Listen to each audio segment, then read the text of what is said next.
अस्सलाम वालेकुम एवरीवन। आज का जो हमारा टॉपिक है उसके अंदर हमने एनालिसिस करना है सीक्वेंशियल सर्किट का, जिसके अंदर हमने डी फ्लिप फ्लॉप्स यूज़ किए हैं। सबसे पहले तो हम एनालिसिस के स्टेप्स देख लेते हैं कि जब हमने एनालिसिस करना होता है तो हमें क्या पैटर्न जो है वो फॉलो करना होता है। अच्छा, तो फर्स्ट ऑफ ऑल आपको तो एक गिवन होगा सर्किट, ठीक है। इस सर्किट में आपने इनपुट और आउटपुट इक्वेशंस फाइंड आउट करनी है। उसके बाद आपने नेक्स्ट स्टेट की इक्वेशन फाइंड आउट करनी है, फिर आपने स्टेट टेबल बनाना है और फिर आपने स्टेट डायग्राम्स बनानी है। स्टेट टेबल और स्टेट डायग्राम्स को मैं एक और वीडियो में एक्सप्लेन कर चुकी हूँ। अगर आप लोगों को इनका नहीं पता तो एक दफ़ा आप वो वीडियो देख सकते हैं। अदरवाइज आई होप कि इस वीडियो में भी आपको क्लियर हो जाएगा। अब पहला स्टेप हम देखते हैं कि इनपुट और आउटपुट इक्वेशंस जो हमने फाइंड करनी है वो हम कैसे करेंगे, ठीक है। तो इनपुट आपको दिख रहा है कि यहाँ पे एक्स है, लेकिन सिंपल एक्स है, ठीक है। हम इस वक्त इस इनपुट की बात नहीं कर रहे, हम इस वक्त फ्लिप फ्लॉप के इनपुट्स की बात कर रहे हैं। यहाँ पे जो उसके इनपुट्स हैं, ये डी फ्लिप फ्लॉप है, तो यहाँ पे आपको पता है कि एक क्लॉक इनपुट होता है, ठीक है। दूसरा इनपुट जो है उसको हम डी के नाम से जानते हैं। ये फ्लिप फ्लॉप ए है, ये फ्लिप फ्लॉप बी है, इसको मैंने डी ए से डिनोट कर दिया और इसको मैंने डी बी से डिनोट कर दिया। लाइकवाइज इधर मैंने Q A and Q A complement and इधर मैंने क्यू बी और क्यू बी कॉम्प्लीमेंट से डिनोट कर दिया, ठीक हो गया। यहाँ पे हमारा जो है वो आउटपुट है। अच्छा, ये आपके पास आउटपुट है और आपने इसकी भी इक्वेशन फाइंड करनी है। अब हम करते हैं फाइंड। सबसे पहले हम देखते हैं कि डी ए की क्या इक्वेशन है, फिर हम डी बी की देखेंगे, फिर हम वाई की देखेंगे, ठीक है। ओके, तो डी ए की इक्वेशन देखते हैं कि डी ए जो है वो ये इस और गेट के इनपुट से आउटपुट से कनेक्टेड है। अब पीछे हमें एनालाइज करने पड़ेगा कि और गेट की इनपुट्स में क्या आ रहा है। तो वो हम देखते हैं कि और गेट में जो इनपुट्स आ रहे हैं वो डायरेक्टली दो एंड गेट्स के आउटपुट्स हैं, ठीक है। तो हम स्टेप बाय स्टेप इसकी इक्वेशंस देखते हैं। सबसे पहला ये एंड गेट है, इसको हम 1 कह देते हैं, इसको 2 कह देते हैं, इस गेट को 3 कह देते हैं, इसको 4 कह देते हैं, ओके, इसको 5 कह देते हैं। चलें, एंड गेट 1 की जो इक्वेशन है, अब अगर हम वो देखें तो वो क्या है। एक इनपुट एक्स के साथ कनेक्टेड है, एक्स आ गया डॉट, दूसरा इनपुट किधर से आ रहा है, इधर से क्यू ए से, एक्स डॉट क्यू ए, ठीक है। लाइकवाइज इस एंड गेट का एक इनपुट डायरेक्टली एक्स के साथ कनेक्टेड है and this input is connected to Q B. तो इस एंड गेट की इक्वेशन हो जाएगी एक्स डॉट क्यू बी। अच्छा, फिर ये आपके पास और हो रहे हैं ये दोनों, तो आपके पास डी ए की क्या इक्वेशन बनेगी, X dot Q A plus X dot Q B. ऐसा ही है, यहाँ पे हम लिख देते हैं X dot Q A plus X dot Q B. यह आपके पास जो डी ए है उसकी इक्वेशन बन गई। या इसको सिंपली अगर हम लिखें तो X Q A plus X Q B, okay. अच्छा जी, अब हम डी बी को देखते हैं। डी बी आप देख सकते हैं कि यहाँ पे इस एंड गेट के आउटपुट के साथ कनेक्टेड है। इस एंड गेट में दो इनपुट्स आ रहे हैं, एक आ रहा है एक्स, ठीक है। दूसरा इनपुट अगर हम देखें तो ये आ रहा है Q A complement, X dot Q A complement.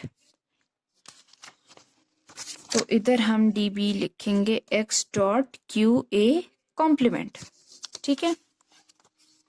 या अगर आप इसको ए कहना चाहें और इसको ए कॉम्प्लीमेंट कहना चाहें, इसको बी कहना चाहें, इसको बी कॉम्प्लीमेंट, तो भी इसमें कोई इशू नहीं अगर आप इसको बी कॉम्प्लीमेंट लिखते हैं।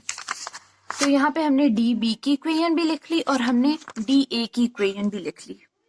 अब अगर हम इसमें y की इक्वेशन देखें तो y में आपको पता है कि ये एक और गेट का आउटपुट आ रहा है इधर और एक इधर ये नॉट गेट का आउटपुट आ रहा है। बेसिकली ये जो नॉट गेट का इनपुट है ना, ये x है, ठीक है। अब डायरेक्टली ऐसा भी हो सकता था मैं इस x को यहाँ से लॉन्ग वे थ्रू इधर कनेक्ट कर दूं, लेकिन मैंने डायरेक्टली इधर से एक x का अलग इनपुट दे दिया, ठीक है। ये सेम x है। अच्छा, यहाँ पे आपके पास एक्स नॉट आ गया और यहाँ पे आपके पास क्या आ गया, क्यू ए और क्यू बी। तो आपके पास जो y है उसकी इक्वेशन बनी QA प्लस QB, क्योंकि इस और गेट का इनपुट जो था वो यही बन रहा था QA प्लस QB डॉट यानी एंड x नॉट।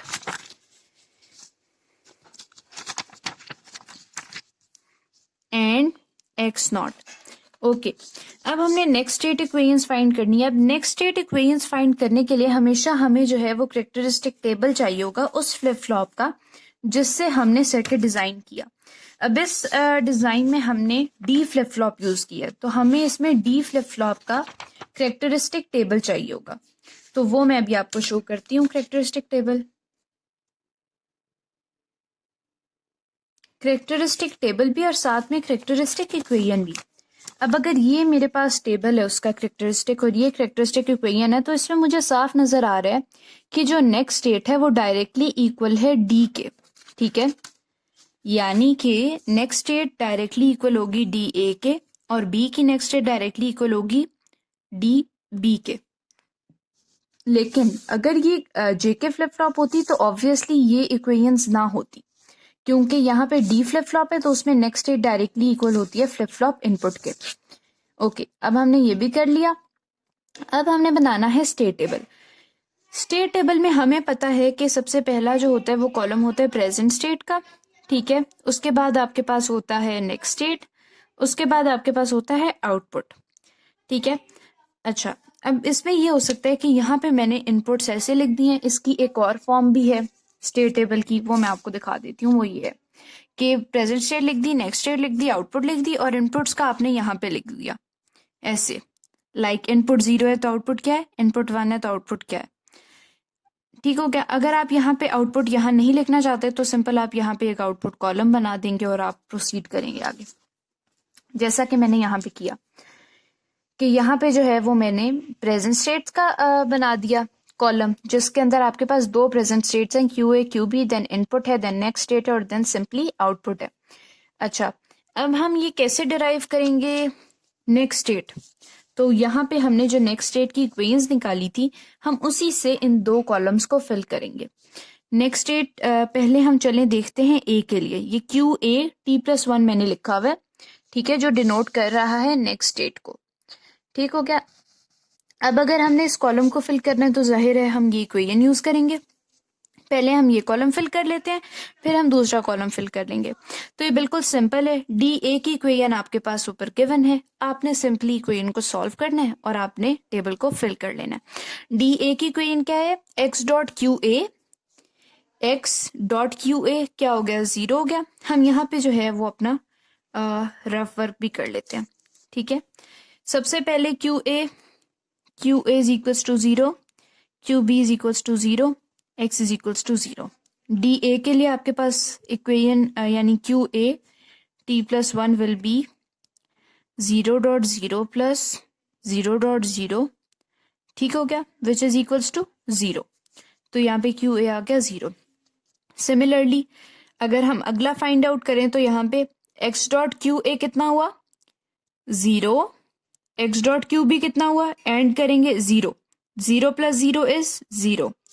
अगर आगे देखें x डॉट क्यू ए हुआ 0, तो यहाँ पे अगर हमने देखा तो x dot Q A 0, x dot Q B 0, 0 plus 0 0।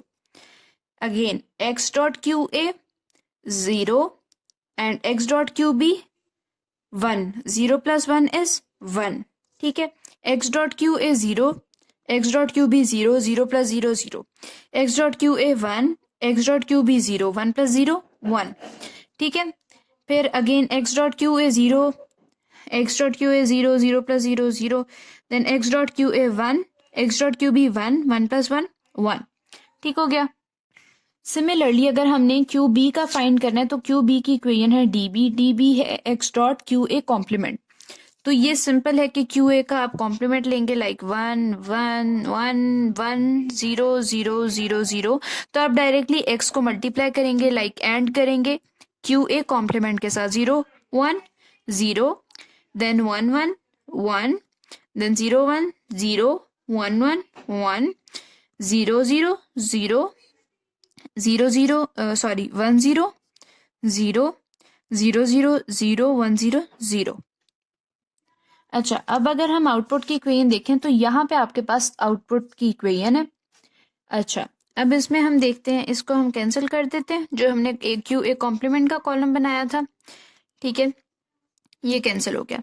Simply हमने क्या करना है, क्यू ए और क्यू बी को और करना है और उसको एंड कर देना है एक्स कॉम्प्लीमेंट के साथ। यहाँ पे अब हम एक्स कॉम्प्लीमेंट का एक कॉलम बना लेते हैं, 1 0 1 0 1 0 1 एंड 0 फॉर आवर कन्वीनियंस, ठीक है।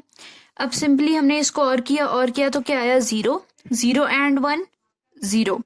देन इनको और किया 0 0 एंड 0 0। इनको और किया 1 1 एंड 1 1, ठीक है।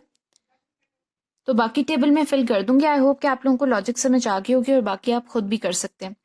तो for the purpose of verification मैं यहाँ पे बाकी रिमेनिंग वैल्यूज लिख देती हूँ, ताकि आप लोग बाद में जब खुद इसको सॉल्व करें तो आप लोग इधर से वेरीफाई कर सकें। तो ये मैंने वैल्यूज लिख दी और ये हमारा हो गया, टेबल कंप्लीट हो गया। अब हम देखते हैं कि हमारा आखिरी स्टेप क्या था, ड्रॉ स्टेट डायग्राम्स। अब हमें स्टेट डायग्राम बनानी है और वो हम देखते हैं कि हमने कैसे बनानी है। यहाँ पे हमारे पास 2 फ्लिप फ्लॉप्स यूज हुई हैं, 2, ठीक है। तो हमें पता है कि हमारे पास स्टेट्स कितनी होंगी, 4। हम सिंपली सर्कल्स बना लेंगे। 4 स्टेट्स कौन सी हैं, 0 0 0 1 1 0 1 1, ठीक हो गया। अच्छा जी, अब हम टेबल की मदद से हम डायग्राम बनाने वाले हैं। तो यहाँ पे अगर आप अच्छा, यहाँ पे सबसे पहले तो मैं इस एक्स कॉम्प्लीमेंट वाली टेबल कॉलम को कैंसिल कर देती हूँ, क्योंकि अब ये हमारी जरूरत नहीं रहा। ओके, तो पहला हमारे पास क्या है कि 0 0 से नेक्स्ट स्टेट कौन सी है, 0 0। तो हम क्या करेंगे, 0 0 से ही इधर को एरो ले आएंगे, ठीक है। 0 0 से जब नेक्स्ट स्टेट 0 0 में गया तो उस वक्त इनपुट 0 था और आउटपुट भी 0 था। इनपुट 0 आ गया, आउटपुट 0 आ गया। ये वाली साइड इनपुट की होती है, ये वाली साइड आउटपुट की होती है। फिर 0 0 से 0 1 में गए, 0 0 से 0 1 में गए, ऐसे। इनपुट 1 था, आउटपुट 0 था। इनपुट 1 था, आउटपुट 0 था। फिर हम 0 1 से मूव किया हमने 0 0 में। 0 1 से हमने मूव किया 0 0 में। जब हमारे पास 0 1 से 0 0 में गए, इनपुट 0 था और आउटपुट 1 था। इनपुट 0 लिखा, आउटपुट 1 लिखा। सिमिलरली फिर 0 1 से हम कहाँ मूव किए, 1 1 में। 0 1 से 1 1 में मूव किए, इनपुट 1 था इस केस में और आउटपुट 0 था। आउटपुट 0 आ गया। अच्छा जी, अब हम 1 0 से मूव किए 0 0 में। 1 0 से ये इधर आ गए। 1 0 से 0 0 में जब हम गए, ये 1 0 थी प्रेजेंट स्टेट, नेक्स्ट स्टेट थी 0 0, इनपुट था 0 और आउटपुट था 1। इनपुट था यहाँ पे 0, आउटपुट था 1। फिर 1 0 से 1 0 में गए। 1 0 से 1 0 का क्या मतलब है कि इसी की तरफ एरो आ जाएगा। इस केस में हमारे पास इनपुट 1 था और आउटपुट 0 था। इनपुट 1 था, आउटपुट 0 था। देन हम 1 1 से 0 0 में गए, 1 1 से 0 0 में गए। इनपुट 0 था, आउटपुट 1 था। इनपुट 0 था, सॉरी, आउटपुट 1 था। एंड फिर हम 1 1 से 1 0 में गए, जब इनपुट 1 था और आउटपुट 0 था। 1 1 से 1 0 में गए, इनपुट 1 था, आउटपुट 0 था। तो ये हमारे पास इसकी है स्टेट डायग्राम। ये हमारे पास है स्टेट टेबल। ये हमारे पास है present state, next state equations, input equations, output equations. तो आज का हमारा टॉपिक इतना ही था। ये हमने एनालिसिस कर लिया। ये मैंने स्टेप्स लिख दिए यहाँ पे और इन्हीं स्टेप्स को आप फॉलो करेंगे तो हम स्टेट टेबल भी बना सकते हैं, स्टेट डायग्राम्स भी बना सकते हैं। तो ये हमने आज का इतना ही टॉपिक था। आई होप कि आप लोगों को समझ भी आई होगी, वीडियो अच्छी लगी होगी। अगर अच्छी लगी तो इसको लाइक करें और चैनल को सब्सक्राइब करें। Thank you.